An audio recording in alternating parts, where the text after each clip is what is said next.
Pues buenas noches, hermanos. Dios les bendiga. Vamos a dar inicio a nuestro estudio de varones. Hoy vamos a ver una porción de la palabra muy confrontativa. Nuestro Señor Jesucristo nos marca el costo de seguirlo a Él. Y a nosotros como varones, como responsables de nuestra casa, nos corresponde dar el ejemplo a nuestros hijos, a nuestra esposa. Y recordemos que nuestros hijos son el reflejo de lo que nosotros somos, ¿verdad? Entonces, hoy nos confronta la palabra de Dios con el título de la enseñanza es el costo de seguir a Cristo, o el costo del discipulado. Algunas versiones de la Biblia lo traen así. Y se encuentra en Lucas 14, 25 al 33. Antes de iniciar, recuerden que estamos viendo algunos temas que nos responsabilizan de la enseñanza de nosotros como varones a nuestros hijos. Y esta básicamente nos lleva a la responsabilidad y al ejemplo que debemos de dar a nuestra familia, a nuestros hijos.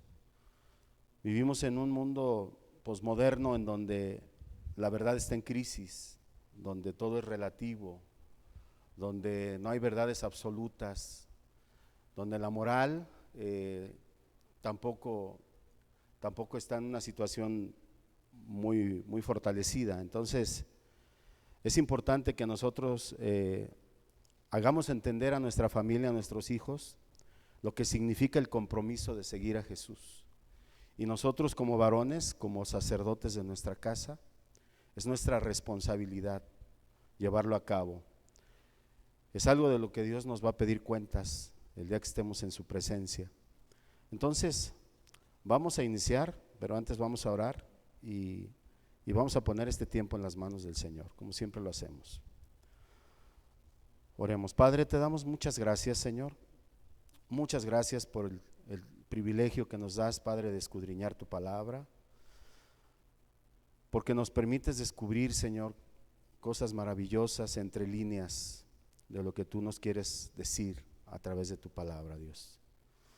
Te doy gracias por el tiempo que mis hermanos se han tomado para estar presentes y te pedimos que nos des sabiduría, Señor, que nos des revelación de tu palabra y sobre todo, Señor, que pongas compromiso en cada uno de nosotros para enseñar tu palabra correctamente, para llevar a cabo una sana doctrina empezando por nuestra familia, continuando por la iglesia y en todo aquel que nos pida cuenta, Señor, acerca de nuestras creencias, acerca de ti como nuestro Señor y como nuestro Salvador. Te damos gracias, Señor, y ponemos este tiempo en tus manos, en el nombre precioso de Jesús. Amén. Ok, Lucas 14, 25 al 33. En mi Biblia dice el costo de seguir a Cristo. Y dice así la palabra: grandes multitudes seguían a Jesús, iban con él. Y volviéndose les dijo: si alguno viene en pos de mí y no aborrece a su padre y madre, y mujer e hijos, y hermanos y hermanas, y aún también su propia vida, no puede ser mi discípulo. Y el que no lleva su cruz y viene en pos de mí, no puede ser mi discípulo. Porque ¿quién de vosotros, queriendo edificar una torre, no se sienta primero y calcula los gastos, a ver si tiene lo que necesita para acabarla? No sea que después que haya puesto el cimiento, no pueda acabarla, y todos los que lo vean comiencen a hacer burla de él, diciendo: este hombre comenzó a edificar y no pudo acabar. ¿O qué rey, al marchar a la guerra contra otro rey, no se sienta primero y considera si puede hacer frente con 10,000 al que viene contra él con 20,000? Y si no puede, cuando el otro está todavía lejos, le envía una embajada y le pide condiciones de paz. Así pues, cualquiera de vosotros que no renuncie a todo lo que posee, no puede ser mi discípulo. Bien, en el versículo 25 dice que grandes multitudes seguían a Jesús. Y esto es importante, porque el hecho de que haya multitud no quiere decir que estén todos firmes, que estén todos seguros de su fe, de su creencia. Hay una reseña muy bonita de un escritor llamado Alfred Edersheim, en donde él describe en el último viaje que nuestro Señor Jesucristo va rumbo a Jerusalén, ya va rumbo a la pasión, probablemente en la última semana, y Alfred Edersheim hace una descripción preciosa de lo que es el pueblo de Jericó. A Jericó se le conocía como el pueblo de las palmeras o el pueblo perfumado. Dice que había una distancia más o menos de lo que era el castillo de Herodes hacia la planta baja, hacia el valle, de unos 9 kilómetros, unas 6 millas, y desde ahí tenía una vista esplendorosa hacia lo que es Jericó. Y dice que cuando venía la compañía de Jesús, cuando venía él con sus discípulos y todos sus seguidores, dice que cuando oyeron los pobladores de Jericó que venía, empezaron a atiborrar los caminos, esas 6 millas, y toda la gente vitoreaba a Jesús, toda la gente se postraba delante de él. Y de acuerdo a lo que dice aquí la palabra, como que al Señor no le gustaba mucho las multitudes, porque dice, grandes multitudes seguían a Jesús, y dice, y iban con él. Y lo que da a entender, dice, volviéndose, les dijo, si alguno viene en pos de mí, y no aborrece a su padre y a su madre, e hijos y hermanos y hermanas, no es digno de ser mi discípulo. Entonces, ¿qué significa la palabra aborrecer? Aborrecer significa menos amor que, o menos amor a. Y lo que nuestro Señor Jesucristo les está diciendo es que si tú no tienes menos amor por las cosas del mundo, o por tu familia, o aún por tu propia vida, dice, no puedes ser mi discípulo. No es que los aborrezca literalmente, sino que muestres menos amor, porque el Señor es celoso y su enseñanza es radical. Bien, antes de eso entonces vemos que grandes multitudes seguían a Jesús, y el objetivo de Cristo no era atraer a multitudes que lo apreciaran, sino hacer discípulos verdaderos. De hecho, esa es la confrontación.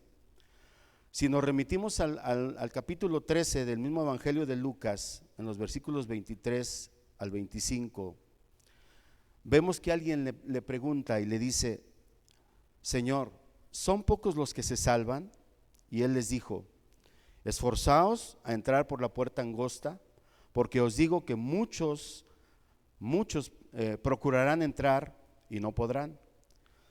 Y podemos ver que al principio del ministerio de nuestro Señor Jesucristo, grandes multitudes le seguían, pero conforme pasaba el tiempo de su ministerio, muchos desertaban y se alejaban.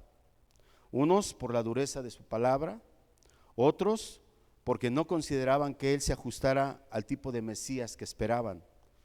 Ellos esperaban un Mesías guerrero que terminara con la tiranía romana, como David quizá. Otros se alejaban porque los mensajes de nuestro Señor Jesucristo parecían estar diseñados para desalentar a los tibios de corazón.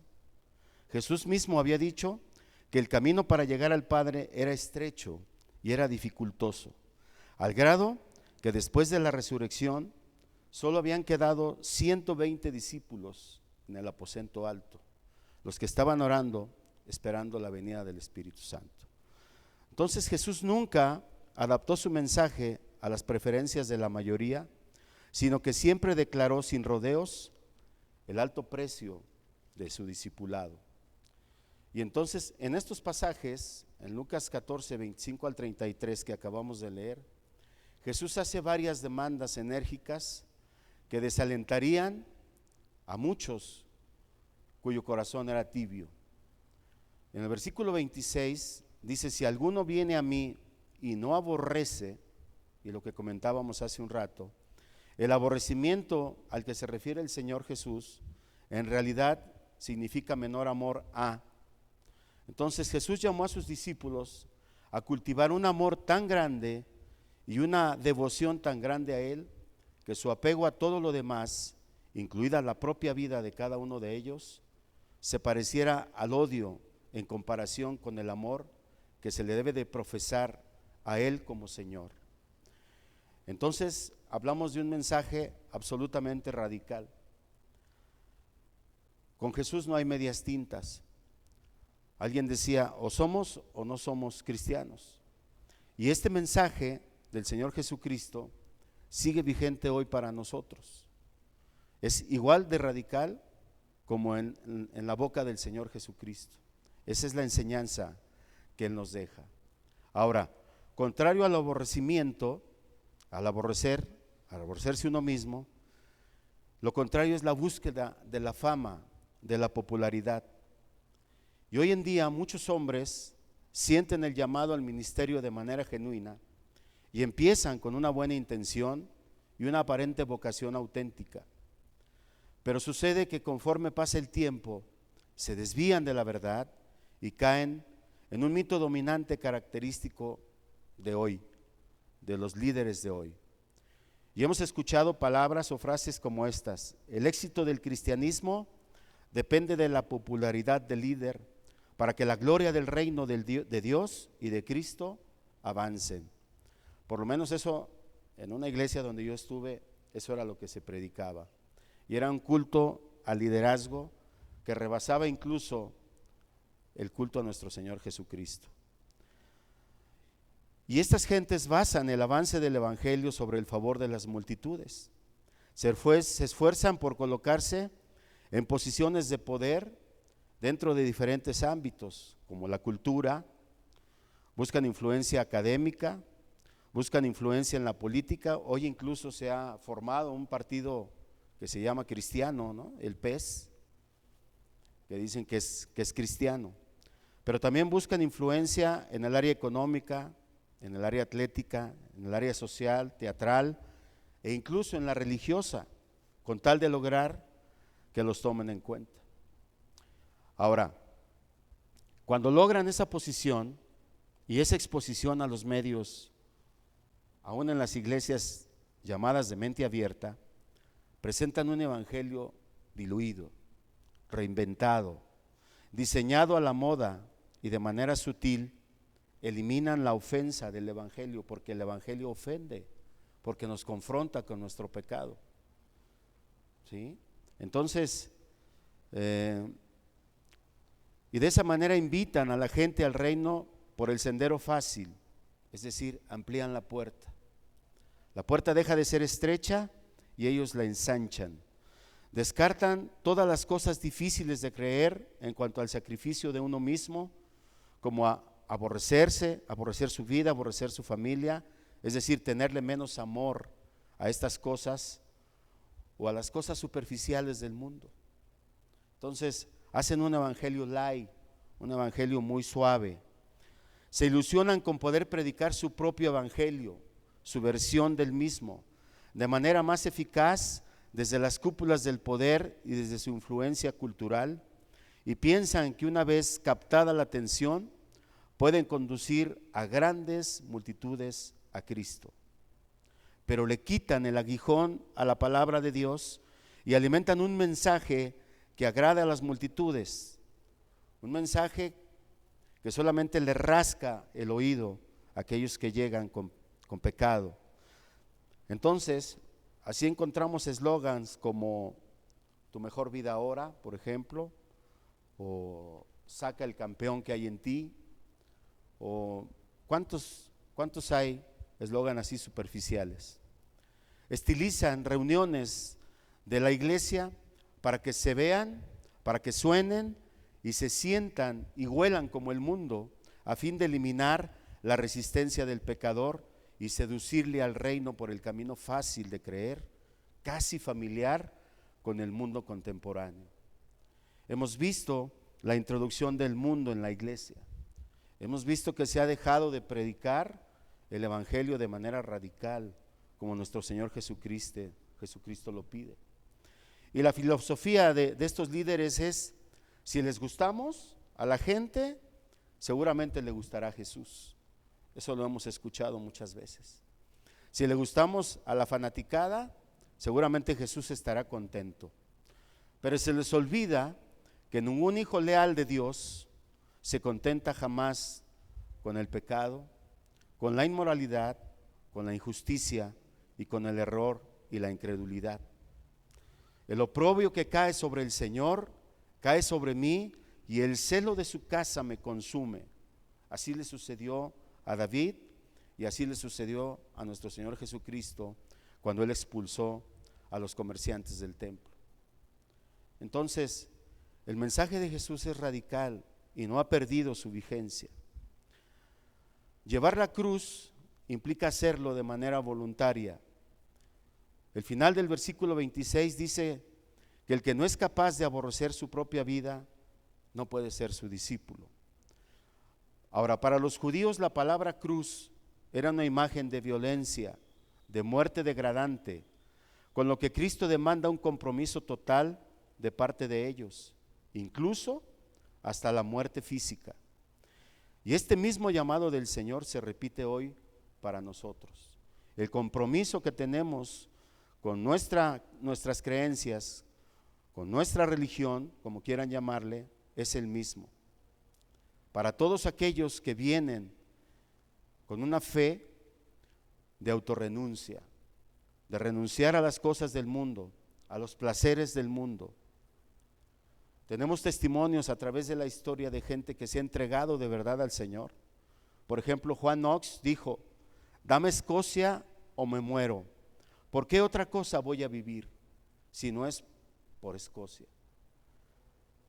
El misionero en la India, pionero del evangelio, llamado Henry Martyn, salió corriendo de un templo hindú y exclamó: no soporto la existencia, no soporto mi vida si a Jesús lo deshonran de esta manera. Él prácticamente toda su vida se la pasó de misionero en la India, y él fue de los pioneros.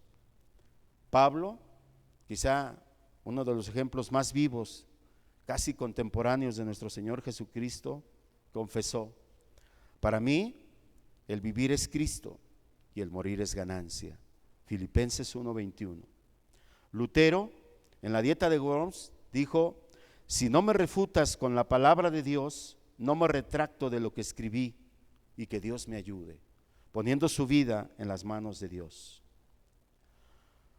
Porque ¿quién de vosotros, queriendo edificar una torre, no se sienta primero y calcula los gastos, a ver si tiene lo que necesita para acabarla? No sea que después de que haya puesto el cimiento y no pueda acabarla, todos los que lo vean comiencen a hacer burla de él. Yo quiero enfocar solamente vamos a ver este segundo punto, y lo voy a enfocar en la vida del apóstol Pablo.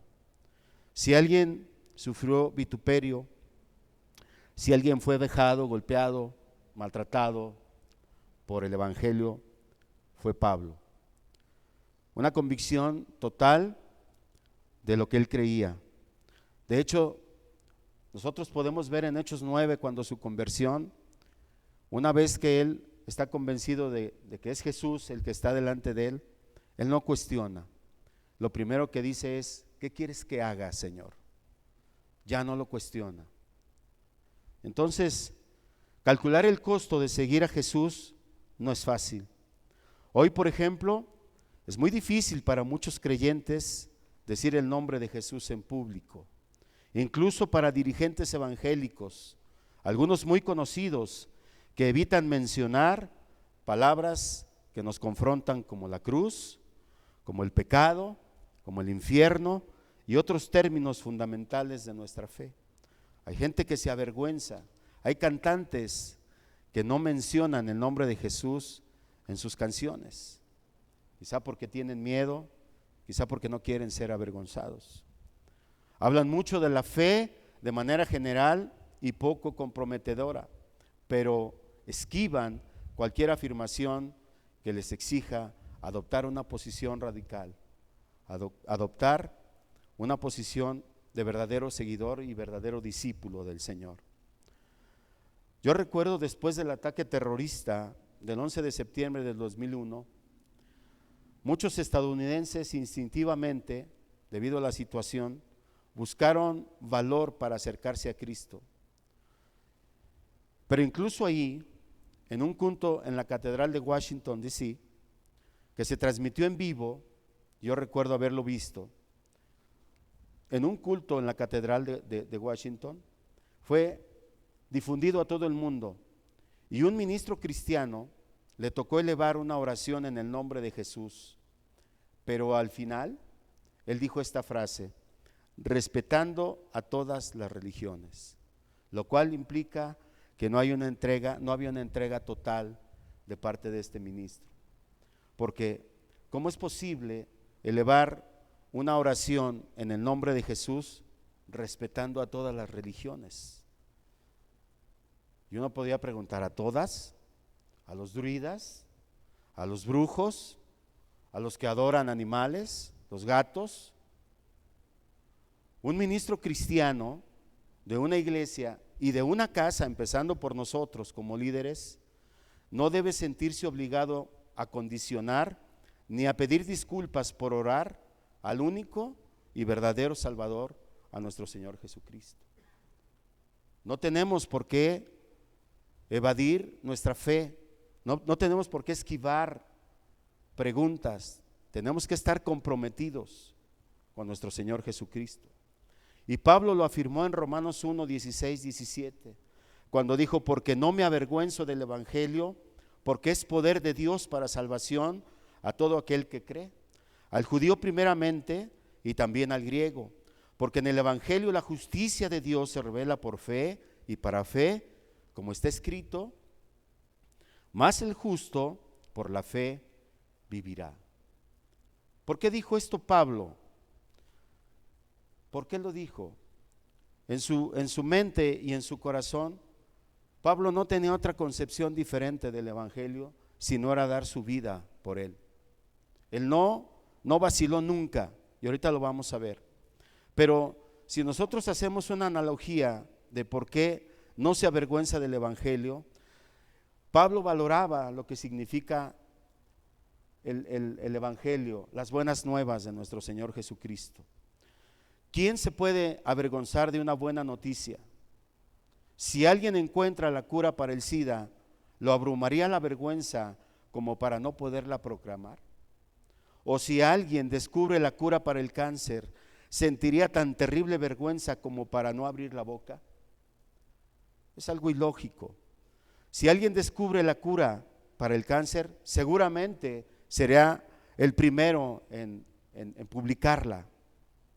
O si alguien descubre la cura del SIDA, igualmente lo haría de manera gozosa. ¿Por qué entonces es tan difícil mencionar la cruz de nuestro Señor Jesucristo? ¿Por qué es tan difícil el mensaje de salvación que Pablo proclamó y que era el mensaje más maravilloso y que sigue siendo el mensaje más maravilloso y más importante de toda la historia, aún en nuestros días?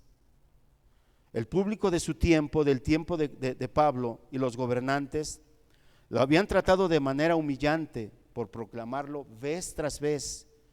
Parecía que cada vez que lo maltrataban y lo golpeaban, Pablo regresaba con más denuedo, con más firmeza, con más seguridad. Dice que él durante su ministerio había sido apresado. Por ejemplo, lo podemos ver en Hechos 16, 23 y 24 en Filipos.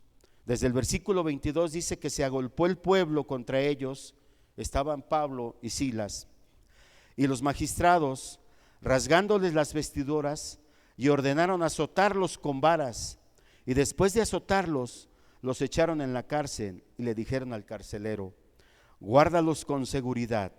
Y el carcelero los metió a la celda de más adentro, en un calabozo, y les aseguró los pies en el cepo. ¿Y cuál fue la reacción de Pablo y Silas? Una vez que ellos estaban encerrados en la oscuridad de esa celda, hay quien dice que estaban espalda con espalda, atados al cepo en el suelo, con cadenas.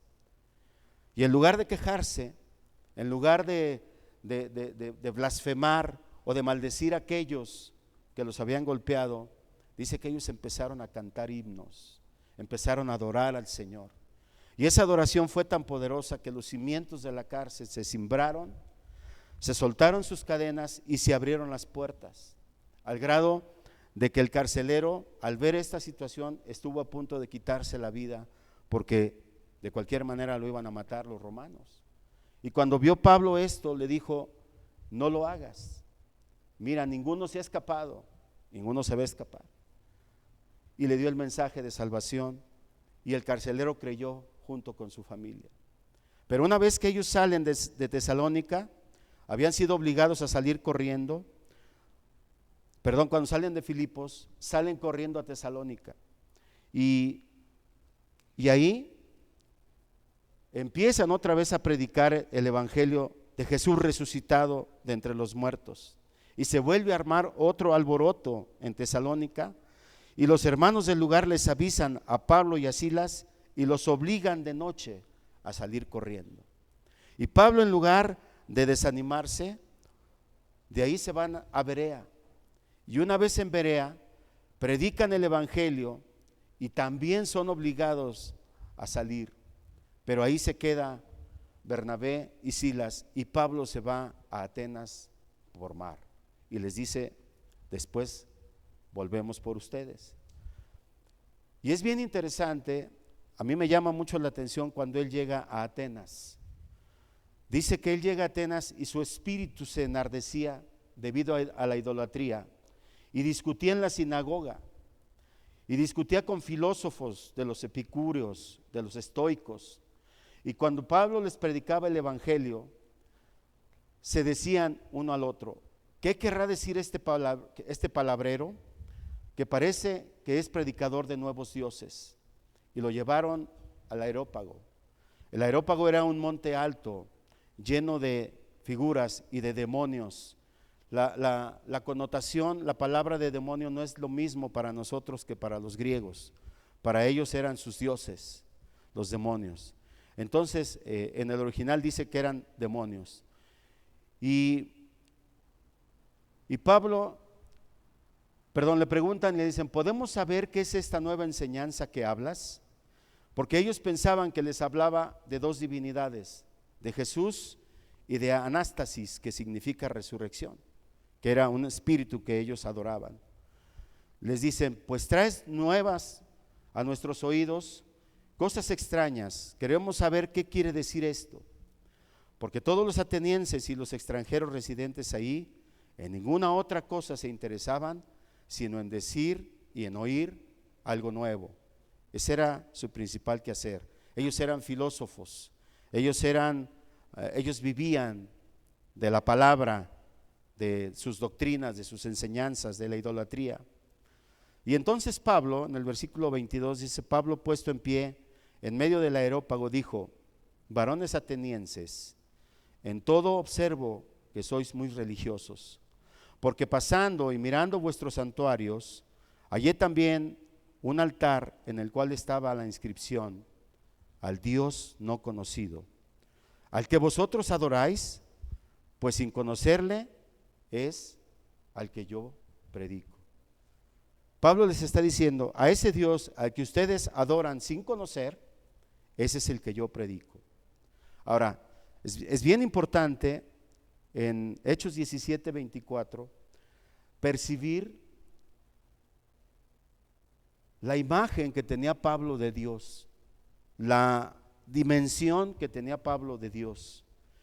Y eso lo podemos ver a partir del versículo 24, cuando él les dice: el Dios que hizo el mundo y todas las cosas que en él hay, siendo Señor del cielo y de la tierra, no habita en templos hechos por manos humanas, ni es honrado por manos de hombres como si necesitase de algo, pues Él es quien da a todos vida y aliento y todas las cosas, y de una sangre ha hecho todo el linaje de los hombres para que habiten sobre la faz de la tierra, y les ha prefijado el orden de los tiempos y los límites de su habitación, para que busquen a Dios en alguna manera, palpando, en alguna manera, palpando, puedan hallarle, aunque ciertamente no está lejos de cada uno de nosotros, porque en Él vivimos y nos movemos y somos.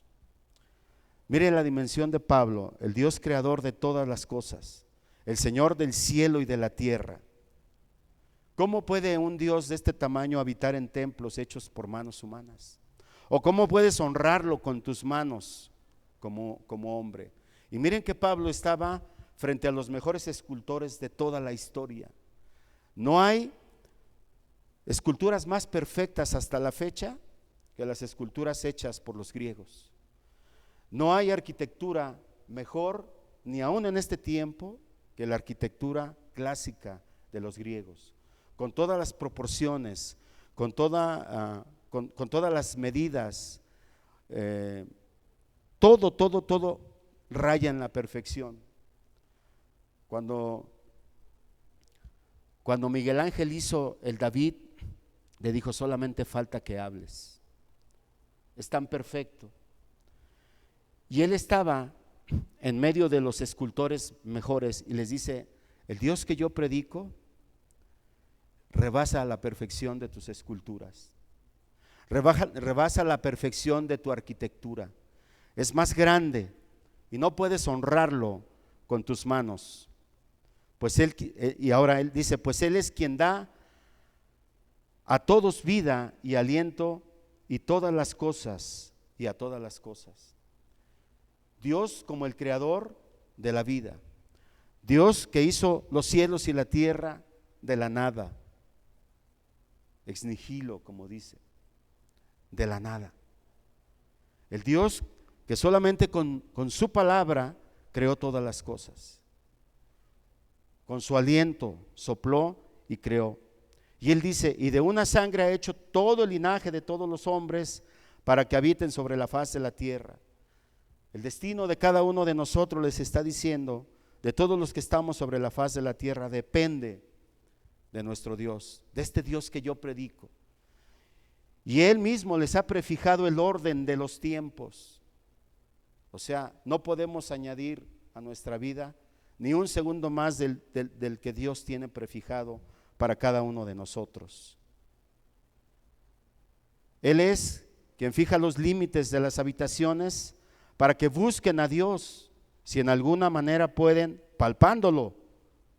Quizá, como ustedes no lo conocen, quizá palpándolo puedan hallar, aunque ciertamente no está lejos, porque cada uno de nosotros nos movemos en Él vivimos y en Él somos.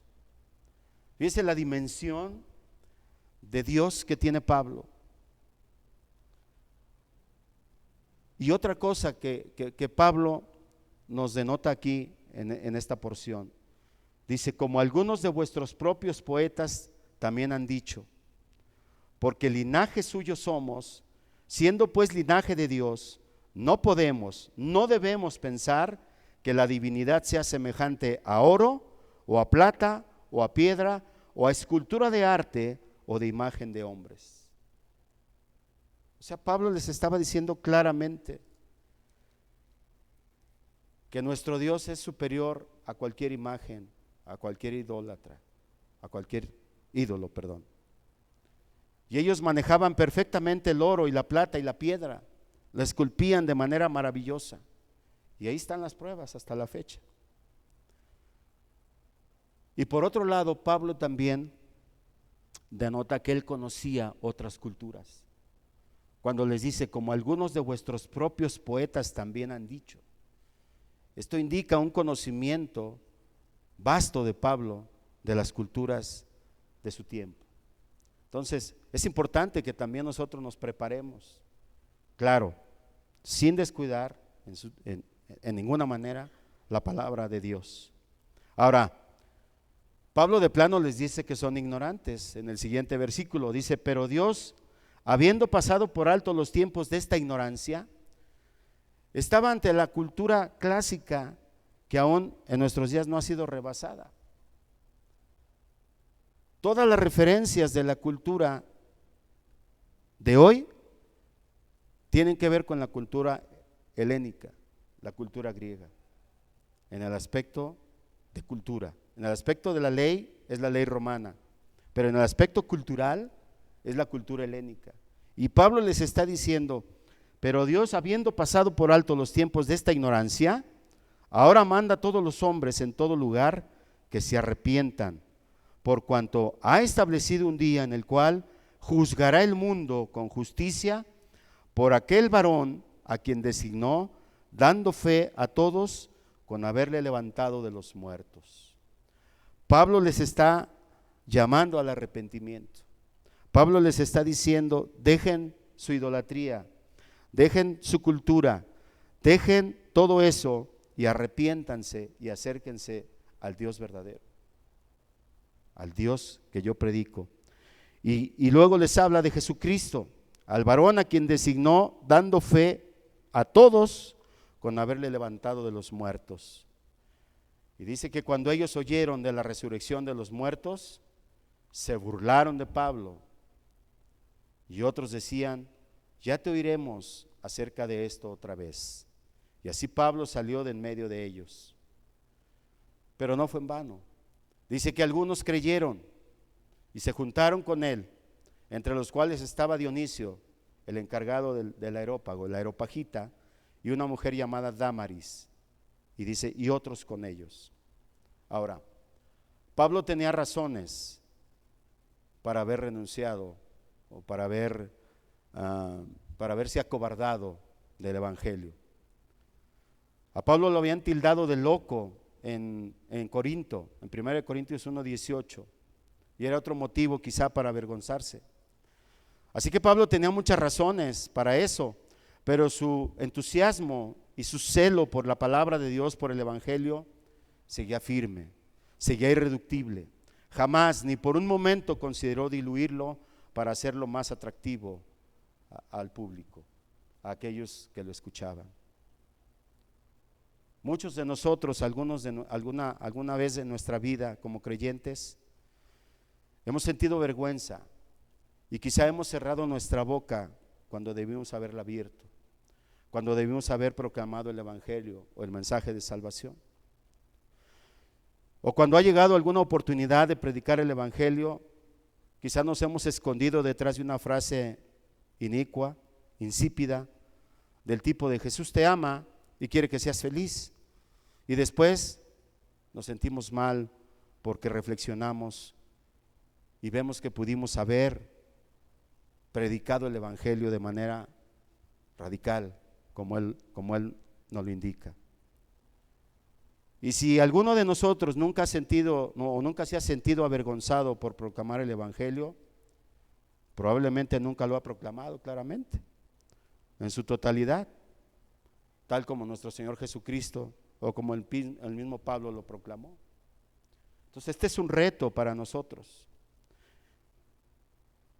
¿Por qué nosotros como creyentes no podemos predicar el evangelio en nuestro trabajo? Es una pregunta. ¿Por qué muchos se avergüenzan o se intimidan en su oficina, en su trabajo, en el campo? ¿Por qué un catedrático universitario creyente no puede pararse ante su grupo y proclamar el evangelio? Cuando los nuevos ateos sí se la pasan proclamando todo el tiempo que Dios no existe o que Dios está muerto. ¿Por qué ellos sí tienen ese valor y nosotros no? ¿Por qué si ellos dicen que nosotros los cristianos somos tontos y que necesitamos un bastón para caminar en la vida? Eso dice Richard Dawkins. ¿Por qué nosotros no podemos refutarlo y proclamar el Dios de los cielos como lo hizo Pablo en el Areópago? ¿Por qué cuando los ateos o los nuevos ateos dicen que somos patéticos porque no aceptamos la irreversibilidad de la muerte, porque creemos en la existencia de una vida después de la muerte? ¿Por qué nos tildan de patéticos y nosotros nos quedamos callados? Debemos de defender nuestra posición como cristianos y nosotros creemos en la vida eterna, creemos que hay vida después de la muerte y creemos que estaremos con Jesús una vez que hayamos partido de este plano. Los ateos Dicen que nos han lavado el cerebro para creer. Y dicen que somos ingenuos. Algunos dicen que hasta somos estúpidos o que somos menos listos que ellos. Porque hemos dejado que ellos sí puedan proclamar sus teorías falsas. Y nosotros no defendemos nuestra fe. Y muchas veces ni siquiera dentro de la propia iglesia.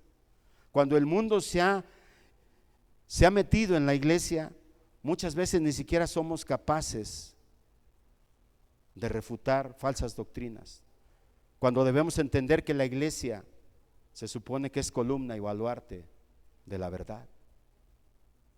Entonces, yo creo que sí tenemos un compromiso. Y al principio yo les comentaba, nosotros somos el ejemplo de nuestra familia.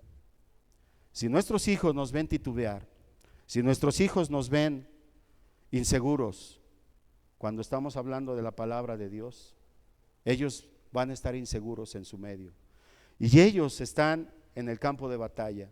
Ellos están desde la preparatoria, la universidad y ahora en la secundaria, ya están introduciendo la ideología de género. Y eso es un ataque contra el cristianismo. Y nosotros tenemos que crear hijos firmes, fundamentados en la palabra de Dios. A menos que tengamos miedo al rechazo y queramos que todos nos acepten, como si fuéramos alguien más del mundo. ¿Será que no hemos entendido el mensaje como lo hizo Pablo?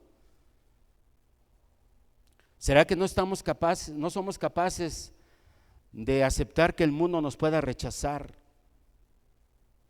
por proclamar la verdad?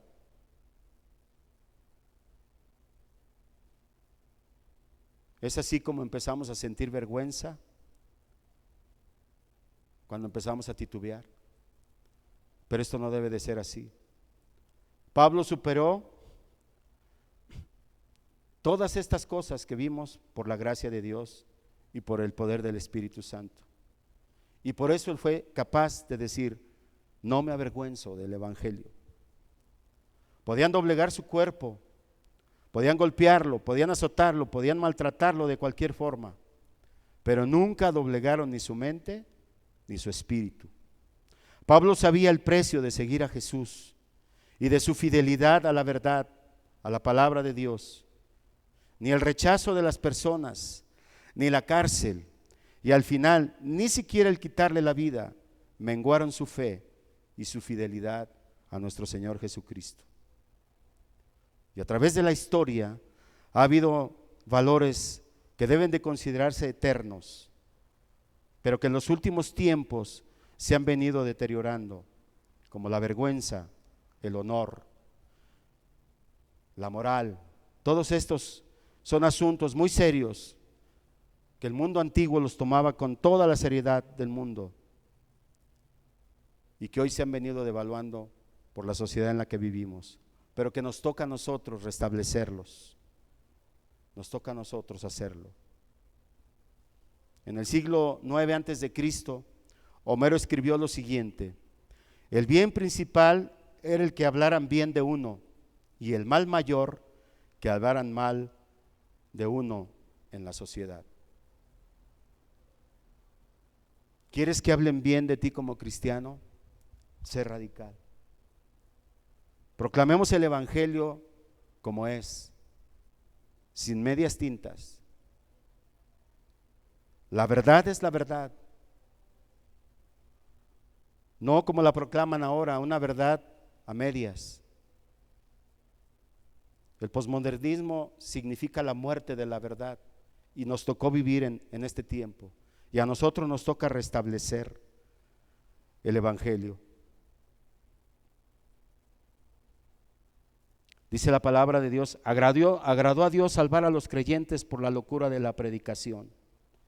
El mensaje de nuestro Señor Jesucristo, el Evangelio, es escandaloso, es hiriente, es necio, es ridículo y es estrambótico para nuestra sociedad de hoy.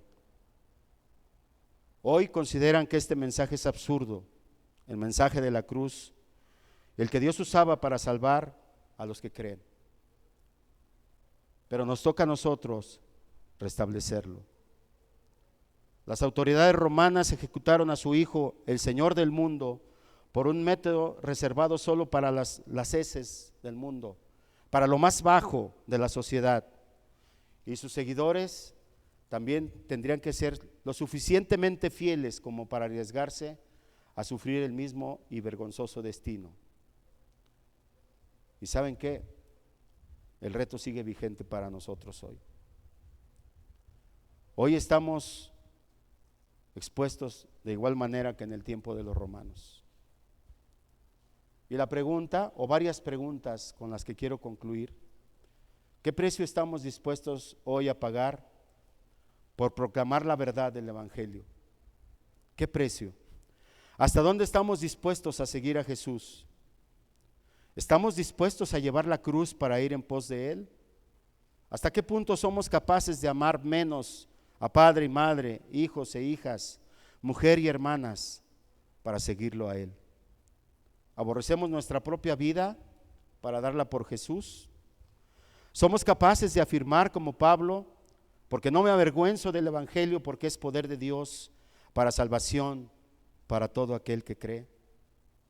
¿Hemos calculado realmente los gastos de nuestra fe al confesarnos como cristianos? ¿Hasta dónde llega el alcance de nuestra fe en Jesucristo y en la verdad de Dios?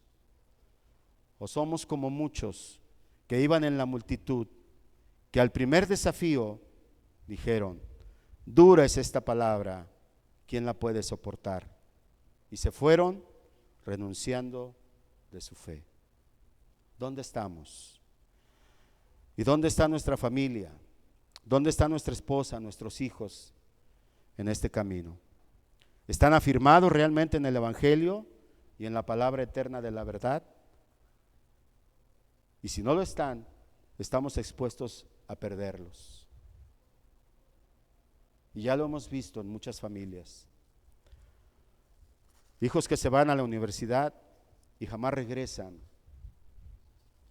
a la iglesia, porque los mueven en su fe, los sacan, los tambalean.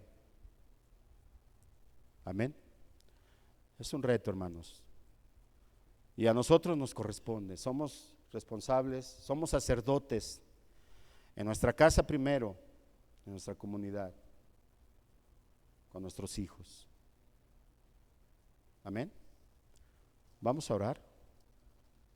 Yo espero que hayamos sido edificados con este pequeño estudio.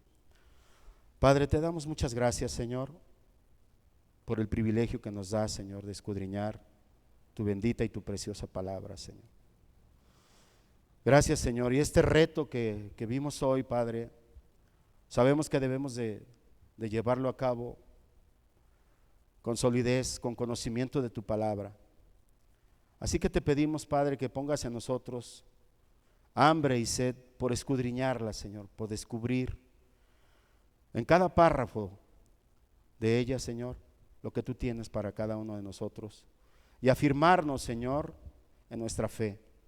Que nuestro corazón se fortalezca cada vez que escudriñemos cada porción de tu palabra, Señor, porque en cada una hay un mensaje, Señor, para nosotros, para nuestra familia, para nuestra esposa, para nuestros hijos, para nuestra sociedad, para nuestra iglesia, Señor. Ayúdanos a estar firmes como Pablo, Señor, y a no avergonzarnos del Evangelio, a proclamar la verdad, tu verdad, la verdad verdadera, Señor, aquella que es concordante contigo, con tu palabra, con lo que tú nos has legado, Señor, a través de ella. Te damos muchas gracias, Señor, y gracias por el tiempo, Señor, de mis hermanos que se han tomado para estar en este lugar. Esperemos que haya sido de edificación para cada uno de nosotros y que la pongamos en práctica, Señor, sobre todas las cosas. Ser hacedores y no solamente oidores de tu palabra. Gracias, Padre, en el nombre precioso de Jesús. Amén. Y amén. Vamos a orar por los bocadillos que vamos a compartir. Padre, te damos muchas gracias, Señor. Te pedimos que bendigas, Señor, los alimentos que vamos a departir, que los multipliques, Señor, y que los lleves, Señor, a los hogares donde hagan falta, en especial aquellos hogares de tus hijos, Señor, que han proclamado tu palabra, tu verdad. Señor, que nunca falte nada en su mesa, Padre. Bendícelos y santifícalos en el nombre de Jesús. Amén y amén.